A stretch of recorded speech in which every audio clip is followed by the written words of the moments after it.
nagtatayag at nag-aalab ng mga kaganapan sa kasulok-sulukan ng Kalakang Maynila sa loob ng ating bansa at saan mang dako ng mundo. Naglalagablog! Katatampukan ng mga pambihirang kaganapan na bumabandera sa mga police blotters, mga kulay dugong pangyayari na nakakagimbang at mga nakakatawang pansin eksena na tiyak na pag-uusapan. Naglalagablog! At narito na ang naglalagablog ng mga balita sa DCXL 558. Naglalagablog ng mga balita. Tuloy ang mga naglalagablab na balita mga kasama. Martes po na umaga, May 20, 2014. Ako si Buddy. At Rod Marcelino. Quezon City kasama Rod mga kasama. Kalunos-lunos po ang sinapit ng 7 taong kulang na batang babae matapos itong pasintabi ho patayin ng kanyang sariling ama kasamang Rod. Alas 3 po kanina na madaling araw nangyari sa may Santa Lucia, Novaliches. 6 na saksak sa likod, tiyan at Sus Mario Joseph, nagilitan pa sa leeg ang biktima na pinangalanan lang sa pangalan Angel, ibang klase kasama Rod. Ama po ito gamit ang kutsilyo. Kalaboso ngayon ang suspect na si Mark Alvin Manliklik, 32 anyos lamang, habang kinilala po ang ina ng biktima si Kat na sinasabing 3 linggo pa lamang nagtatrabaho doon sa abroad sa Canada. Sa interview po ng DCXL kay Rhea Manliklik, kapatid naman ng suspect na si Mark Alvin, laking gulat daw niya nang tumambad sa kanya ang bangkay ng kanyang pamangkin. Natuklasan niya ang biktima nang makita nito nagsasalita ang suspect sa kanilang tiyuhin hinggil sa ginawa niyang pagpatay sa sariling anak. Nabatid daw matagal ng adik sa pinagbabawal na gamot ang suspect. Kinumpirma rin niya na marami ng record pala sa barangay na nagkakasakita naman yung mag-asawa. Nabatid na ayaw paalisin ng suspect ang misis niya papuntang Canada at nais siyang pauwiin hanggang sa gawin na nga nito ang pananakot sa biktima. Gustong umuwi nung kapatid ko yung asawa niya. Pinananakot yung anak niya na papatayin siguro kung hindi uuwi. Ang sagot naman sa Skype, nanay is, di patayin mo. Yun yung confession nung kapatid ko. Kaya ginawa niya, pinatuloy niya. Para siguro maniwala, ginawa niya pa ang profile picture sa Facebook. Mario Joseph, nabatid hong nagbabakasyon lamang sa lugar ang bata kasamang kanyang tiyahin at yung bata mga kasama ay consistent honor pupil pa. Pakikiramay. Oo, OFW yung ina. Oo eh. Gustong pauwiin ng asawa. At pinanakot na may gagawin sa bata, sa anak nila. Talaga. Mario Joseph. Ano naman yung buhay ng ating mga kababayan. Nasa ibang bansa. Grabe. Talaga, daming pinagdadaanan. Pero yun nga, kahit na. Pero sinasabi nga natin, talagang hindi ka panipaniwala na isang ama. Diba? Gagawin niya to sa kanyang sariling anak. Pinost pa sa Facebook. Ang kalase. Sa Maynila naman mga kasama, patay pong isang cigarette vendor habang sugatan ng 6 na iba pa sa salpukan ng jeep at tren sa Sampaloc. Dead on arrival sa ospital ng Sampaloc ang 56 anyos na si Reynaldo Macapangal matapos maputulan ng binti at magtamo ng malaking sugat sa ulo, habang critical naman ang kondisyon ng iba pang biktima. Nangyari ang salpukan sa G. Tuazon Street, balik-balik kung saan pinaandar naman ng mga Muntinlupa na tren ng Philippine National Railways ang sirena bilang hudyat ng pagdaan nito. Ngunit hinabol pa ng pampasaherong jeepney ang pagtawid sa Riles patungong Quiapo na alaman din na bago pa makarating sa Riles ang driver na si Ronald Valdez, 39 anyos, nakabunggo pa ito ng isang tricycle. Posible laseng ang driver, lalo't amoy alak pa nang ipinasok sa emergency room ng ospital, di ba? Tapos na yung IRR sa batas. Tapos na. Oo. So ito ay aktibo na at pwede nang implementa. Kinakawayan na siya talaga ni kamatayan. DZXL Bulat Palaro. Pero iba yung nadamay. Tiwala po ang Philippine Football Team mga kasama na Ascals sa kanilang kakayahan at talunin ang ibang koponan sa Asian Football Championship Challenge Cup.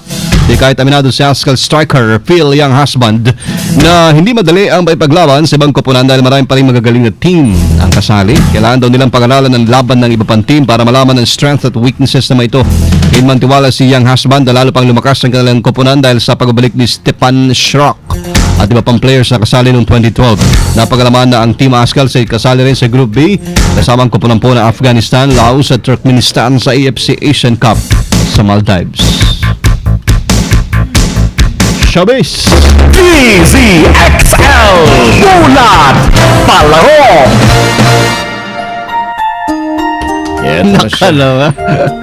Naalala niyo pa ba yung graduation song niyo? Oo, Pwede. pwede. Napaisip tuloy si Miss Candy. Morning, Miss Candy. Hi, good morning, Napa- Papa Licious Rod. Hi, good morning, Miss Papa Candy. Licious Body, good morning. How are you today? I'm so very fine. Wow, that's Fine good. kailangan, katulad ng sunshine. Ay, kailangan. Yes. Masyado na, medyo na ano lang ako dun, yung sa report Sa balita, kanina, no? Oo. Nakadurog ng puso. Talaga. Oo nga. So, anong masasabi mo? Pero, di ba, Grabe. sabi ko nga, mapunta tayo doon sa sitwasyon ng isang OFW. Oo. Kasi, di ba, pinapauwi ng Inanay niya. asawa. Oo. Yung kanyang misis na nasa Canada. At sabi daw ng misis, sige, Gawin mo. susubukan mo. Iba ng usapan nila, no? Ginawa. Pero siguro, ano lang yun binibiro lang ng misis. Akala Oo. niya hindi seryoso. O yung kaya asawa. maaaring puno na rin si Mrs. dahil nga kung magbabacktrack tayo, babalik po tayo, addict si Mr. eh. Yun lang. Eh, alam mo naman ng droga, wala namang Walang illegal. mismo Walang patutungo. Wasak ang utak mo dyan. Eh, sabog talaga siya. Grabe. Kakalungkot lang. Ganyang balita. Kaya pala, ganun yung boses mo, medyo malungkot din. parang kasi- Napadala ka doon oo, sa balita. habang ginagawa ko siya, Oo. nag-carried away ako. Parang gusto Oo, kong parang- gawing ano yung oo. Medyo mamula-mula pa yung mat. Umiyak ka ba? Hindi. Hindi. Oo. Wala ka namang sore eyes. Wala. Wala. Wala din. Ganyan na lang- talaga kapag puyat-puyatan ng peg. Okay. Oo. Kung pwede lang, si Mark Alvin na lang ilagay sa Facebook. Oo nga nakakaasar yan. Manliklik na yun. Ay, nako. Ay, nako. Kung nandyan yan sa harap mo, si Maliklik, anong Yes. gagawin mo? Oo, baka hindi ko mapigilan ang aking sarili.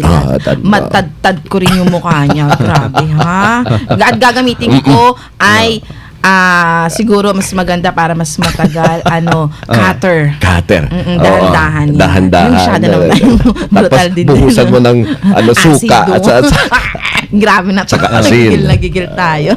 Nako, manda ka dyan sa kulungan mo. Ewan ko lang sa'yo. Didikdikin ka rin ng mga katropa mo dyan. Eto muna natin yung chika ha. Ngayong morning. Aba talaga naman. Habang tikom ang bibig ni Sarah Geronimo tungkol sa umano'y relasyon daw nila ni Matteo Gudicelli. Abay, naunahan na yata ito ng mga naglalabasang mga pictures nila together.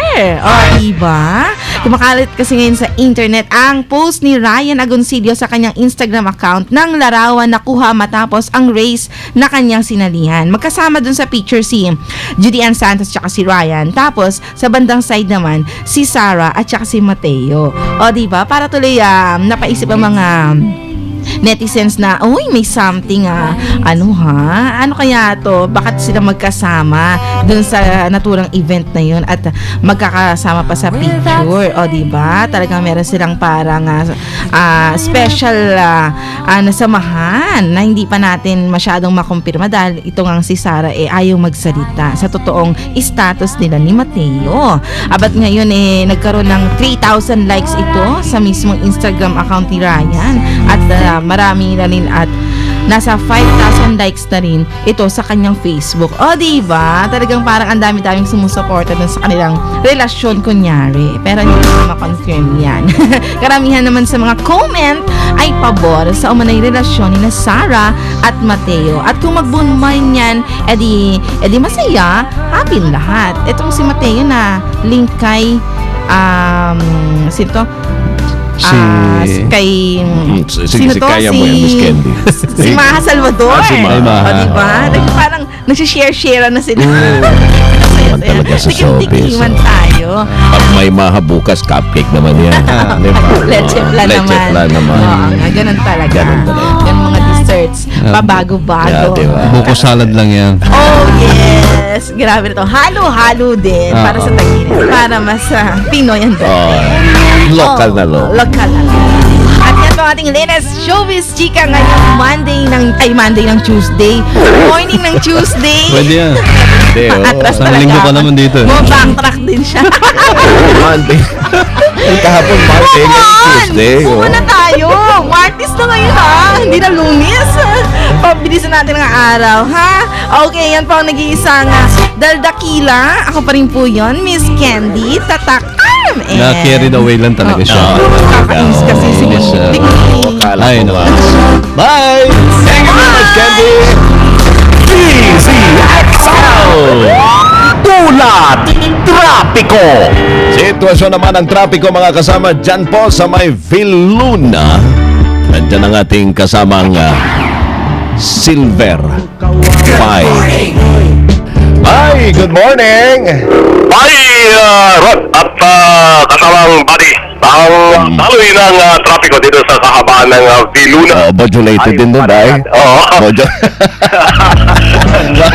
Modulated. Naiilang na ako sa mga boses ninyo. Kailangan. Nung kami ni Paring Weng, ilang na ako eh. Mas matindi pala ngayon. Manununod yung boses ko sa inyo. Dahil huminga pag may time. Baka hinga din. Hinga pag may time. Hinga lang. Okay, sige. Ang trapiko kasamang buddy at Rod dito sa kahabaan ng Viluna. Galing sa Kamuning Road ay Banayad. Bahagyang buwabagal pag dating bago sa Census. Pero pagkalapat dito sa East Avenue, tuloy-tuloy na muling babagal sa Electrical Road hanggang Commonwealth. Pero sa kabilang linya ay tuloy-tuloy ang usad ng mga sasakyan at muling babagal bago naman makarating sa EDSA. Alright. Ano ang iyong inaabangan na marami? Inaabangan ng marami kasamang buddy at Rod ang aking MOTTO ko o moto. Yan ay moto na yan para yan kay Paul Gonzales at Professor Eric San Juan at Jupiter Guzman. Nakikinig yan si Jonathan De La Cruz din nakikinig. Ang moto MOTTO ko, a good head and a good heart are always a formidable combination. Pwede. Nosebleed. Tagalogs. Sa Tagalog, kasamang buddy at Rod, ang matalinong tao at yung mabuting puso ay palaging mabigat na kombinasyon. Mabigat. Mabigat ba yun? Oo. Mabigat. Ibang klase yung ano. Yung moto mga ibang klase.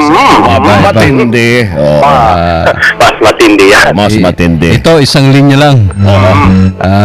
Nothing is impossible. Mas matindi yan. Yan lang yung yan lang yung kinaya ko. Meron pa pala yun. Nothing is impossible with God. Yun. Tama. Dapat Amen. panghawakan. Amen. Ikaw kasama, Rod. May baon ka nga. Oo, pwede. Ito, mabigat din. Mabigat din. Kanin yan, ha? Oo, kanin.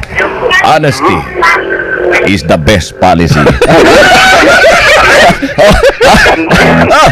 Matindi. Matindi. Pasensya ka na, Rambo, ha? Oo. Mas matindi yan. Bagay at Rod para sa mga kinatoryan. Alam mo, pre. Oo. Pati sa puso nila yan. Yan. Tama yan sa pitap yung mga na-police. Ang tama talaga yan sa kanila. Na-police. Mas matindi yan para kahit papano kumanda naman ang ating bansa. Okay, yan ang ating traffic report at ang Moto MOTTO ko kasama mo sa kahabaan ng Viluna Road Silvestre Labay Tatak RMS. Diretso naglalangab na balita na Tak RMN yung napahinga sa DZXL 558. Ngayong umaga mga kasama ng Martes, May Ayun. 20, 2014. Kasama nyo sa serbisyo publiko from the province of Occidental Mindoro, mabuhay. Ako si Buddy Uberas. At from the province of at from the city of Zamboanga. Pinapractice. Mga isang linggo to, okay na. Ako din minsan ganyan. Ginagawa ko syudad yung probinsya namin. Hindi ko matuloy. Ikaw baligtad. Yung probinsya nyo, yung city mo ginagawa ng probinsya. Sige, sige. From the city of Zambo, de ustedes Barkada. De ustedes primo hermano Rod Marcelino po. Kayo po lahat dito sa DSXLI. Tapa! RMN! But when you smile around, it ain't hard to tell. You don't know. Sumayin niyo ang 15 minutong kalipunan ng mga pinakahuling kaganapan sa Kalakang Maynila, sa ating bansa at saan mang dako ng mundo. Naglalagablag! Dito lamang sa Unang Pihit DZXL 558, ang bagong kasama mo! Sali na sa On-Air Millionaire Promo ng